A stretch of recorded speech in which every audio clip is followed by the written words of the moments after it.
শুধু আরজিকর মামলাটাই প্রায় 2 ঘন্টা টাইম লেগে গেছে। ফলে লাঞ্চের পরে আমাদের মামলাটা আসবে কি আসবে না এইভাবে সেই ডেটটা আমাদের মঙ্গলবারে হয়েছে। আগামী মঙ্গলবারে মামলা আছে। আমি আশা করব রাজ্য সরকারের কাছে যে সমস্ত তথ্যগুলো কেন্দ্র সুপ্রিম কোর্ট চেয়েছে সেই তথ্যগুলো দ্রুত প্রোভাইড করুক এবং এটাকে স্টে নিয়ে আসুক, এবং কলকাতা হাইকোর্ট যে গাইডলাইন দিয়েছে ওই অ্যাক্ট অনুযায়ী এই সমস্ত ওবিসি সার্টিফিকেটধারীদেরকে ইনক্লুড করা হোক। কারণ এই ওবিসি সার্টিফিকেট বাতিলের ফলে এখন অনেক ক্ষেত্রে ভর্তির ক্ষেত্রে, স্কলারশিপের ক্ষেত্রে, চাকরির ক্ষেত্রে অনেক সমস্যার সম্মুখীন হতে হচ্ছে ওবিসি যাদের সার্টিফিকেট বাতিল করেছে। আমি আশা করব রাজ্য সরকারকে তিনি এখানে নোংরা রাজনীতি না করে সত্যিকারের বাংলার মানুষের কথা যদি ভাবে দ্রুত সার্ভে করে এগুলোকে ইনক্লুড করা হোক। বলতে পারবো না, আজকে এসআই অনুপ দত্ত মহাশয় ছুটছেন, কালকে বড়রা ছুটবে যদি সিবিআই সঠিকভাবে তদন্ত করে। তা সিবিআই কতটা সঠিকভাবে তদন্ত করবে সেটা প্রশ্ন থেকে যাচ্ছে, কারণ সিবিআইয়ের সাকসেস রেট নিয়ে আমরা ভুলে যাচ্ছি না। নাজিবকে দিল্লি থেকে গুম করে দিয়েছে, সেই সে খোঁজার দায়িত্ব হচ্ছে সিবিআইয়ের। 7 বছর হতে চলছে তার মায়ের কাছে নাজিবকে এখনও খুঁজে দিতে পারেনি।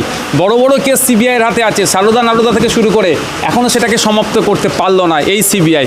সুতরাং সিবিআই কতটা কি করবে এখনও আমি প্রশ্ন থেকে যাচ্ছে। তারপরেও সিবিআইয়ের কাছে আশা করব দ্রুত সমাধান করুক, অন্যথায় বাংলার পাবলিক কিন্তু এটা মনে রাখা দরকার। বা বাংলার বাইরেও প্রতিবাদ হচ্ছে, দেশের বাইরেও প্রতিবাদ হচ্ছে।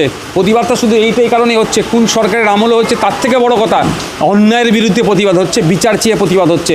সিবিআই যদি এটাকে নিয়ে ওই কচ্ছপের গতির ন্যায় চলার চেষ্টা করে, হয়তো দেখবেন আগামী দিনে আমাদেরকে রাস্তায় নামতে হবে, সিবিআইয়ের বিরুদ্ধে স্লোগান দিতে হবে, প্রয়োজনে সিবিআইয়ের যে অফিস আছে কলকাতায় সেখানেও হয়তো তার ডেপুটেশন দিতে হতে পারে। ওবিসি নিয়ে আপনি সুপ্রিম কোর্টে মামলা করেছিলেন, কালকে শুনানি ছিল, এই বিষয়ে কি? দেখুন, আমি আপনাদের বলে রাখি, প্রথমে রাজ্য সরকার সেই অর্থের উকিল দিয়েছিল। আমি কারো লেভেল নিয়ে আমি প্রশ্ন করব না, কিন্তু চোর ডাকাতগুলোকে বিভিন্ন কেসের হাত থেকে বাঁচার জন্য যেখানে কপিল সিব্বলের মতো, অভিষেক মানু সিংভিদের মতো অ্যাডভোকেট দিতেন, সেই অর্থে সেখানে দেয়নি।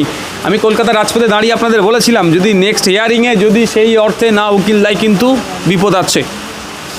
যদিও গতকালকে আমরা যে উকিলের প্যানেল লিস্ট দেখেছিলাম, স্বনামধন্য বেশ কিছু উকিল রাজ্য সরকার ওখানে ডেপুট করেছেন, নিয়োগ করেছেন আমাদের রাজ্যের পক্ষ থেকে। আমিও মামলা করেছিলাম, আমিও পার্টি আছি, আমারও একগুচ্ছ অ্যাডভোকেট আছেন, যেখানে স্বনামধন্য বিকাশরঞ্জন ভট্টাচার্য মহাশয় আছেন, শামীম ফিরদৌসদা আছেন, গোপাদি আছেন, আরও কলকাতায় দিল্লিতে সিনিয়র অ্যাডভোকেট রউফ রহিম আছেন, অ্যাডভোকেট আলী সাহেব আছেন, এত অ্যাডভোকেটসরা আছেন।